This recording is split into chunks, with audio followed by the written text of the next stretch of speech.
সকাল 5:30। ইঞ্জিনের এই আওয়াজটাই জানান দিচ্ছে আমাদের যাত্রা শুরু হলো।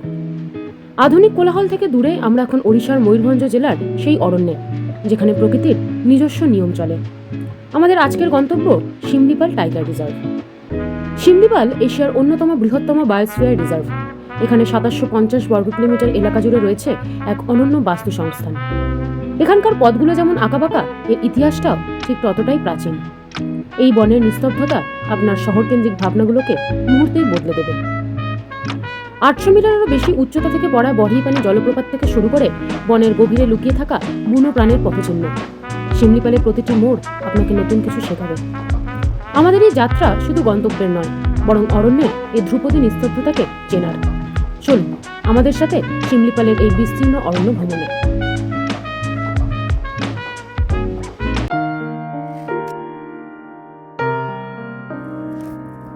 বাংলাদেশের সেই বিখ্যাত খৈরি রিসর্ট থেকে শুরু হলো আমাদের এবারের যাত্রা। NH-18 ধরে আমরা চললাম শিমলিপাল টাইগার রিজার্ভের উদ্দেশ্যে। কিছু দূর এগোতেই পথে পড়ল সদগুরু নদীর ধারে অবস্থিত সেই বিখ্যাত দুয়ারসিনী মন্দির, যা কেবলমাত্র একটি উপাসনালয় নয়, এটি স্থানীয় মানুষের কাছে এক বিশ্বাসের কেন্দ্রবিন্দু। দুয়ারসিনী মন্দিরে সেই স্নিগ্ধতা মনের কোণে জমিয়ে নিয়ে আমরা আবার চাকা ঘোরালাম। আমাদের পরবর্তী গন্তব্য হচ্ছে যোশীপুর গেট। NH-18 মসৃণ পথ ধরে আমরা এগিয়ে চললাম সেই গেটের দিকে। এটি একটি এন্ট্রি পয়েন্ট নয়, এটি সভ্য পৃথিবী আর অরণ্য সমাজের মাঝখানে দাঁড়িয়ে থাকা এক সীমানা। যোশীপুর গেট পার হওয়ার পরে আমরা এখন শিমলিপালের অতিথি। দেখা যাক এই রহস্যময় জঙ্গল আজ আমাদের জন্য কি চমক লুকিয়ে রেখেছে। অরণ্যের গভীরে আমাদের আসল সফর এখন থেকে শুরু হলো। বাংরিপোশির দিক থেকে যদি আপনারা আসেন, তাহলে এই কালিকা প্রসাদই হলো শিমলিপালের প্রধান প্রবেশদ্বার। এর ঠিক অপর প্রান্তে রয়েছে পিথাবাটা গেট। শিমলিপাল সাফারি করতে গেলে আপনাদের লাগবে অনলাইন পারমিট, যা আপনারা তৈরি করে নিতে পারেন shimlipal.org ওয়েবসাইট থেকে। নিজেদের গাড়ি নিয়ে শিমলিপালে সাফারি করতে গেলে আপনাদের লাগবে minimum ground clearance 180 and above, অথবা আপনারা জিপ সাফারি ইউজ করতে পারেন। সেক্ষেত্রে আপনাদের খরচ পড়বে 4,500 থেকে 5,500 টাকা। শিমলিপাল সাফারি মিড জুন থেকে এন্ড অফ অক্টোবর অবধি বন্ধ থাকে। কিছু দূর যাওয়ার পরেই আমরা এসে পৌঁছালাম এক শতাব্দী প্রাচীন শাল গাছের সামনে, যা স্থানীয় মানুষের কাছে বনদেবী হিসাবে পূজিত হন। বনদেবীর কাছে পুজো দিয়ে আমরা এরপরে আস্তে আস্তে এগিয়ে চললাম আমাদের পরবর্তী গন্তব্যের দিকে, উস্কি ফলস।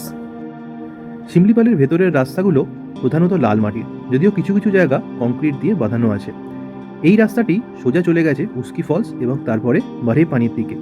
উস্কি ফলসের ওখানে সুবৃহৎ পার্কিংয়ের জায়গা আছে এবং ওখানে হালকা কিছু খাবার দাবার পাওয়া যায়। উস্কি ফলস পাহাড়ের হৃদয়ে এক চঞ্চলা ঝর্ণা, যেখানে অরণ্যের সবুজ এসে আকাশকে ছুঁয়েছে আর আদিম পাহাড়ের মৌনতা ভেঙেছে রূপলি ধারায়। এখানে সময়ের কোনো ঘড়ি নেই, আছে শুধু জলের ছন্দময় পতন আর অরণ্যের মায়াবী আলিঙ্গন। উস্কি আমাদের শেখায় নিস্তব্ধতারও একটা ভাষা আছে, যা কান দিয়ে নয় বরং প্রাণ দিয়ে শুনতে হয়। উস্কি ফলস দেখে আমরা ধীরে ধীরে এরপরে এগিয়ে চললাম আমাদের পরবর্তী গন্তব্যের দিকে। আমাদের পরবর্তী গন্তব্য হলো বড়হিপানি ওয়াচ টাওয়ার। এই রাস্তাটা উস্কির থেকে একটু হলেও খারাপ। এখানে কিছু কিছু জায়গায় স্টিপ ইনক্লাইন আছে এবং রাস্তাটা কম্পারেটিভলি সরু বা ন্যারো। জঙ্গলের মধ্যে নেটওয়ার্ক বা ইন্টারনেট পাওয়াটা একটু ডিফিকাল্ট হলেও এই ওয়াচ টাওয়ারের ওপর থেকে আপনারা নেটওয়ার্ক ঠিকই পাবেন।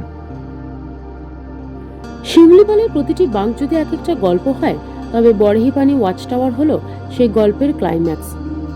এখান থেকে তাকালে দেখা যায় প্রকৃতির এক মহাজাগতিক রূপ। প্রায় 399 মিটার উচ্চতা থেকে পাহাড়ের বুক চিরে 2 ধাপে আছড়ে পড়ছে ভারতের অন্যতম উচ্চতম জলপ্রপাত বড়হিপানি।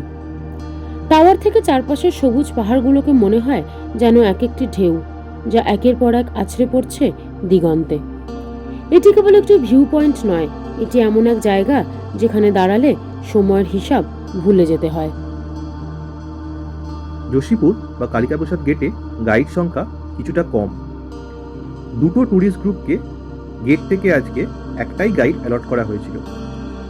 এই গাইডটি আমাদের সামনের গাড়িতে রয়েছে এবং আমরা পুরো সাফারিটাই ওই গাড়িটা ফলো করতে করতে করব। আমাদের পরবর্তী গন্তব্য হলো নাওয়ানা ভ্যালি। যেহেতু এটি ভ্যালি, তাই আমরা আস্তে আস্তে নিচের দিকে নামব। এখানে ড্রাইভিংয়ের ক্ষেত্রে কিছু জিনিস মাথায় রাখতে হবে। প্রথমত, কনস্ট্যান্ট ব্রেক না ইউজ করা, কারণ তাহলে তা গরম হয়ে ব্রেক ফেল হওয়ার হাই চান্সেস। এখানে ইঞ্জিন ব্রেকিং বা কম গিয়ারে গাড়ি চালাতে হবে।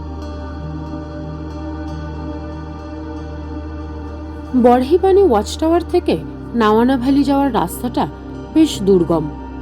কোথাও লাল মাটির আলগা ধুলো, আবার কোথাও বড় বড় পাথর।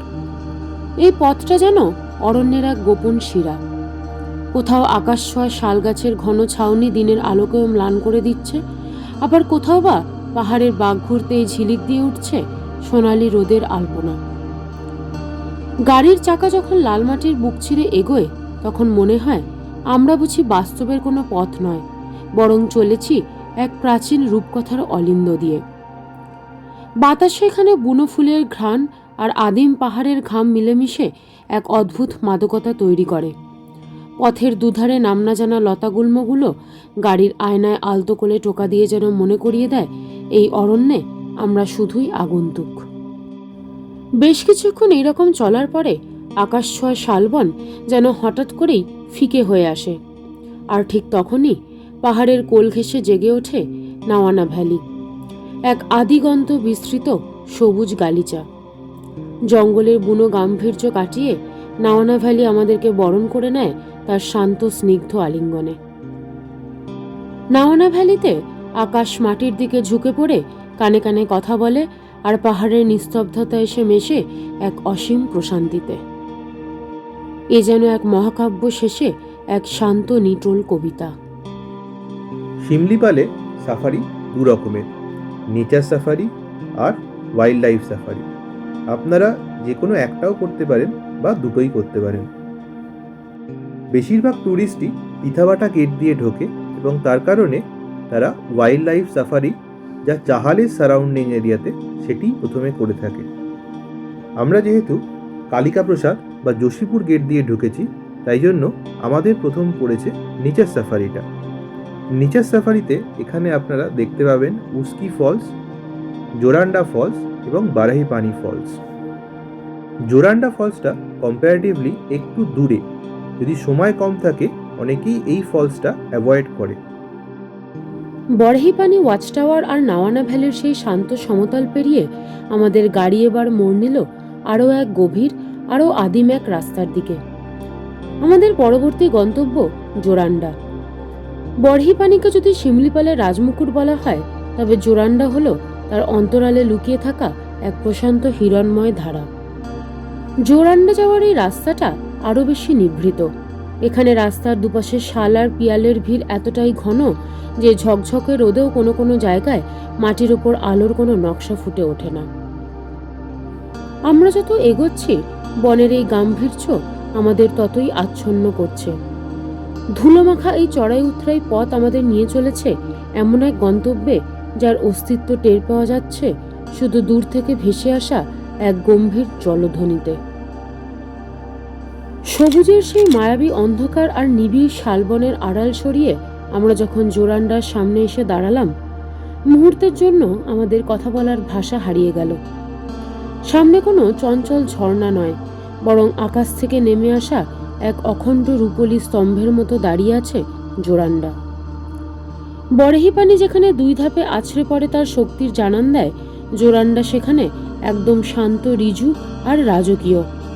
প্রায় 150 মিটার উপর থেকে সেই সাদা জলের কুণ্ড যখন কোনো বিরতি ছাড়াই সরাসরি নিচে পড়ে, তখন মনে হয় পাহাড় তার সমস্ত পবিত্রতা এক ধারায় ঢেলে দিয়েছে পৃথিবীর বুকে।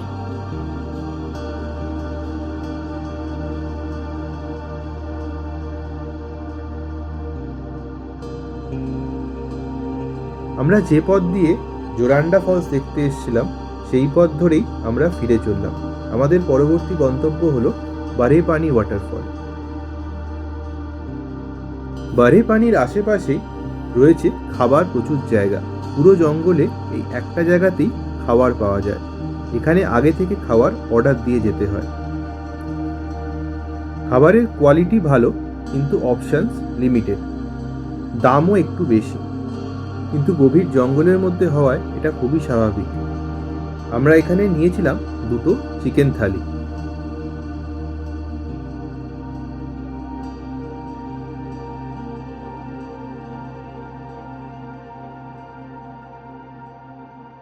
এই সোজা রাস্তা থেকে এই টার্নটা নিয়ে আমাদের চলে যেতে হবে বারেপানির দিকে।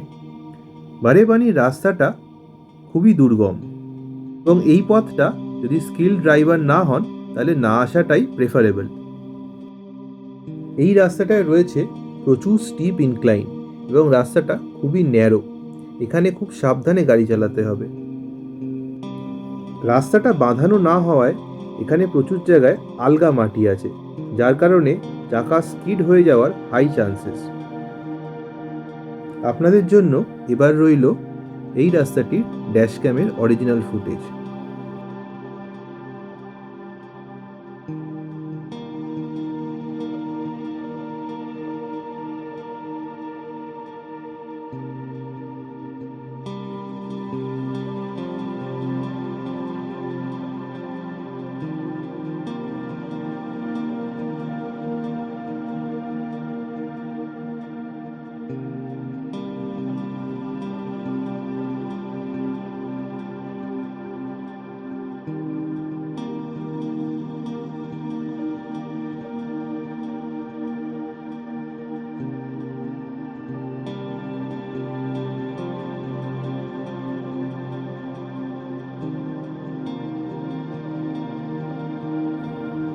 বরেহি পানি, অরণ্যে এক রাজকীয় গর্জন।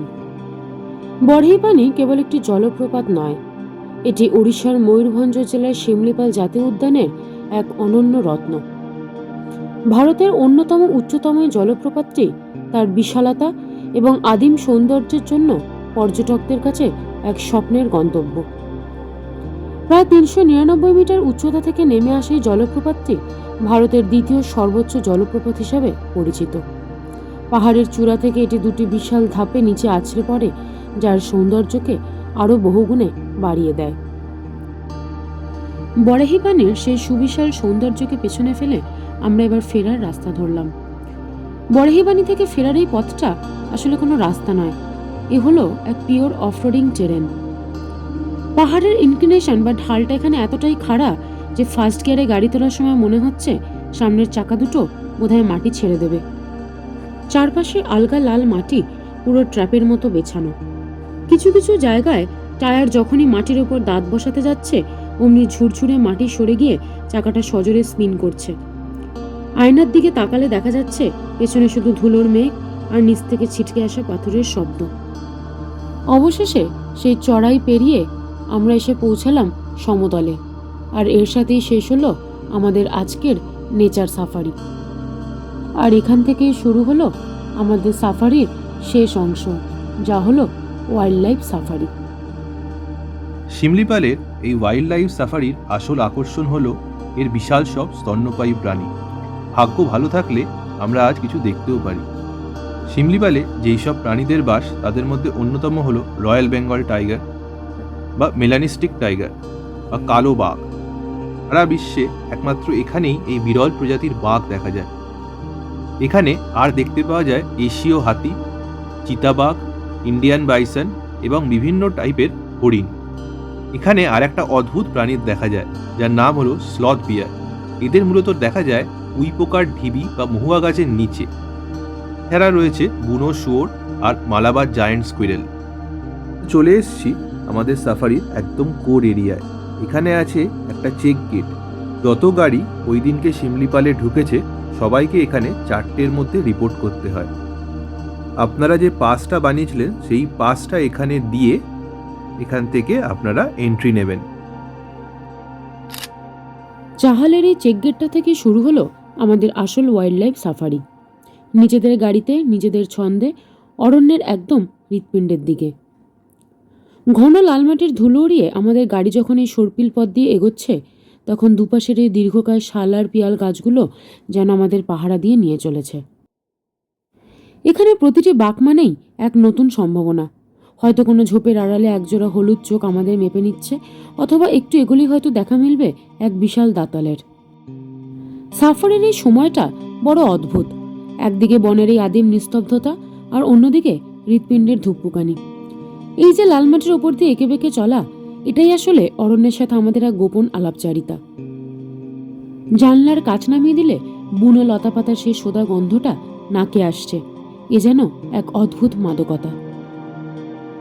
জঙ্গলের মধ্যে দিয়ে আমরা এখন ধীরে ধীরে চারিদিকে চোখ রেখে এগিয়ে চলেছি, আর শিমলিপাল তার রহস্যের ঝুলি নিয়ে আমাদের সামনে দাঁড়িয়ে আছে। চলুন দেখা যাক আজ এই অরণ্য আমাদের জন্য কি উপহার সাজিয়ে রেখেছে।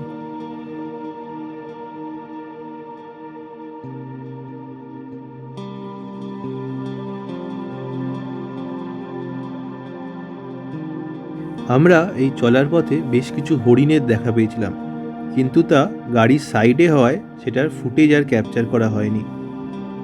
এছাড়াও দেখা মিলেছিল কিছু বনমোরগ এবং কিছু বানরের। এর সঙ্গে যুক্ত ছিল প্রচুর নাম না জানা পাখির ডাক। ফাইনালি আমরা এসে পৌঁছালাম চাহালের এক্সিট গেটে। এখান থেকে সোজা রাস্তা আমরা শিমলিপাল থেকে বেরিয়ে যাওয়ার জন্য ধরলাম। আমাদের এই সাফারির এক্সপিরিয়েন্স থেকে কিছু গুরুত্বপূর্ণ তথ্য আপনাদের সাথে শেয়ার করছি। প্রথমত, এখানে ইন্টারনেট এবং মোবাইল টাওয়ার একদমই নেই, অতএব গুগলে অফলাইন ম্যাপ ডাউনলোড করে রাখতে ভুলবেন না। দ্বিতীয়ত, চেষ্টা করুন নিজেদের গাড়িতেই গাইড রাখার, কারণ যদি সামনের গাড়িতে গাইড থাকে তাহলে কিছু কিছু ওয়াই সেকশানে যদি দূরত্ব বেড়ে গিয়ে থাকে গাড়ি দুটোর মধ্যে, বুঝতে অসুবিধা হবে। এখানে কিন্তু কোনো টায়ার পাংচার রিপেয়ার শপ বা পেট্রোল পাম্প নেই, অতএব একটা রিপেয়ার কিট আর ফুল ট্যাঙ্ক পেট্রোল নিয়ে ঢুকবেন।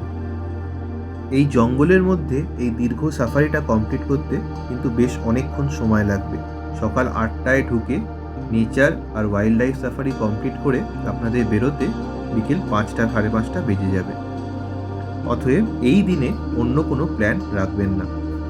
চেষ্টা করুন আজকের রাতটা কোথাও কাছাকাছি থেকে যেতে।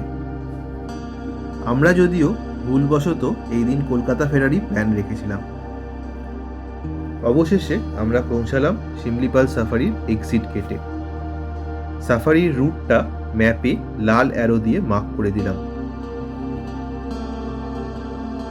শিমলিপালের দুটো গেট যোশীপুর এবং পিথাবাটার কাছাকাছি কি হোটেল আছে এবং তাদের ট্যারিফ স্ক্রিনে থাকলো। আমাদের এই ভিডিওটি কেমন লাগলো তা কমেন্টসে জানাতে ভুলবেন না, আর পিন কমেন্টসে থাকলো আমাদের ঝাড়খণ্ড আর ঘাটশিলা ট্রিপের ভিডিওগুলো। দেখতে থাকুন বিয়ন্ড স্ক্যালপেল, বিয়ন্ড ডিবাগ। ভালো লাগলে সাবস্ক্রাইব করবেন।